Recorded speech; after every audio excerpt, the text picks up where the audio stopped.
Welcome back to my channel, guys. Today I'm going to show you 2 easy under 30-minute keto dinner ideas. As you're going to see throughout the video, a lot of it is sped up and I'm doing a voiceover. You may still see me talking with my hands. This way it's just not as long of a video or too boring or confusing. And then in other parts, I'm just going to use the normal audio explaining things. So today I am going to make a very quick beef and broccoli stir fry. This is definitely going to be very lazy keto because I just don't have exactly what would be like the healthy way of doing it. Like I rather use coconut and Mitos, but I don't have any and I still have a lot of soy sauce. So I'm going to go ahead and use that up. But what you're going to need, this is optional, lemongrass. Just kind of want to use it up because it's been in my fridge for a little bit. I use white pepper when I make these kind of stir-fry dishes. Garlic, mushroom, like I said, and a little bit of soy sauce. You'll need some olive oil as well. I have some leftover beef chunks that I'm going to slice up. Green pepper, you can have as much or as little as you want. Since I don't have too much meat, I'm not going to have too much veggie with it, so it's kind of more equal or half and half, I guess. An onion, a little bit of garlic. I just bought this big thing at Aldi, so I'll break pieces up. Nice little trick with this is you can put this in your freezer in like little pieces, and then you can put it to tea, like in your tea bag. So when you pour the hot water, it'll heat up and diffuse all the tea with fresh ginger. And then some steamed broccoli. So I'm actually just gonna microwave this and throw it in at the end. So one less step of cooking and all of that. The first step is we need to start cutting everything up. So I'm just starting with the mushrooms, cutting them in pretty decent sized slices.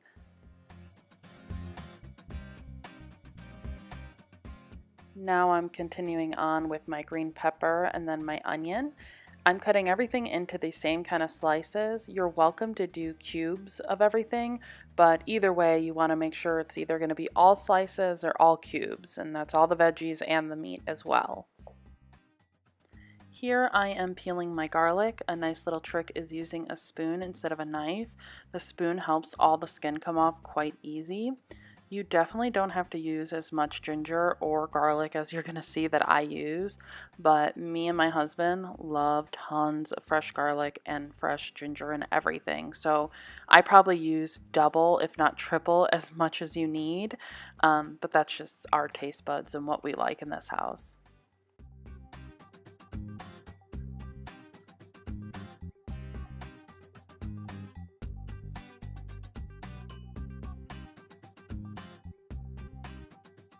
Now I'm just continuing on slicing up the beef. I'm using a chuck roast beef, and it comes out perfectly well when you cook it up, but you're welcome to use chicken, sirloin, whatever kind of protein you'd like. Even shrimp would be delicious in this meal.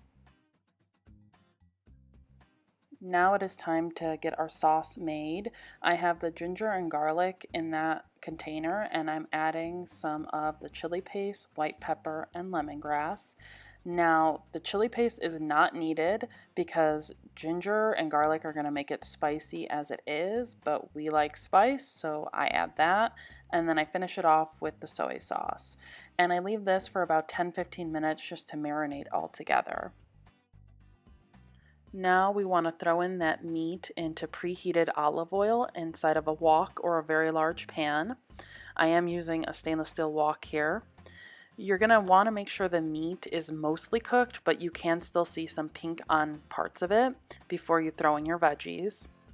Now with these vegetables, it's going to create a lot of liquid, so you're going to see here in a second, after maybe about 5 minutes of constantly stirring it, I'm going to push it to one side and you're going to see a lot of liquid.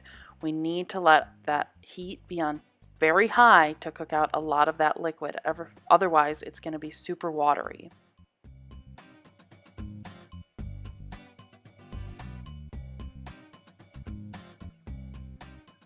Once you cook out at least 50% or more of the liquid, you can go ahead and add as much sauce as you'd like. You don't have to use it all. This marinade will stay in the fridge good for up to a week, and you can put it on chicken, beef, whatever you want. Grilling it is delicious, but I went ahead and used pretty much most of it. and I'm going to go ahead and give everything a good stir, and then I microwaved my broccoli and then just threw it in right at the end since it's already pre-cooked. Then let it cook a little bit longer, taste it, see how much sauce you need, if you need to make any adjustments with salt, pepper, or anything like that. At this point, you want to make sure you get your cauliflower rice made, whether that be making it fresh or microwaved. And then you have your full meal put together. And I just top mine with a little bit of sesame seeds for a little added decor and crunch to the meal. This was super delicious, and I would highly recommend this meal. For our second meal, we are going to make some fried coconut shrimp with a side of veggies. So you are going to need some shrimp. I have the peeled ones with tail on. These are just the ones I picked up at Costco. You're going to need some coconut oil. Then you're also going to need coconut flour. You can also use almond flour, but I prefer coconut flour. Then I have some onion salt, paprika, garlic powder, and pepper, and a tad bit of salt in the mix.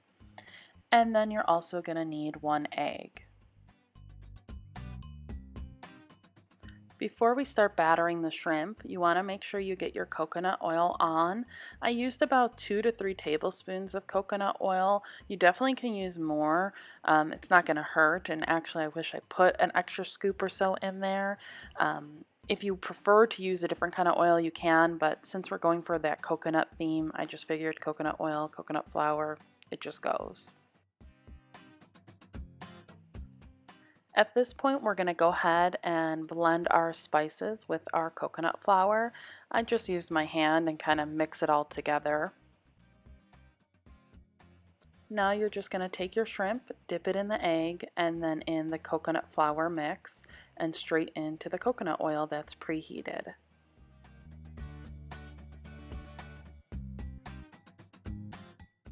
You're going to want to make sure you don't overcrowd your pan. So I would say maybe 5 shrimp at most in this size pan. Anything more can take down the temperature of the oil, and then you'll get soggy shrimp. Each shrimp is only going to take about 2 to 3 minutes per side. As you can start seeing, it curls in a little bit, and that's how we know our shrimp are ready to be flipped, and it'll curl in a little bit more on the second side, and that's how we know where it's completely done. As our shrimp are cooking, I am getting a veggie mix going. These are frozen veggies that I just added some olive oil, a little butter, and then you'll see here in a few minutes I add just some big cloves of garlic. You can mince your garlic if you'd like, but sometimes I just like big chunks of cooked up garlic in my mixes. And this is just going to be our side for our shrimp.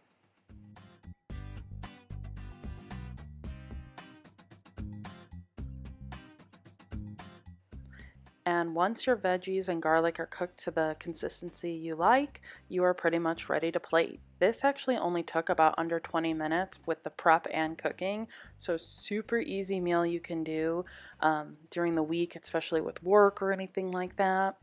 I hope you guys enjoyed this video of the 2 different meal ideas you can do under 30 minutes.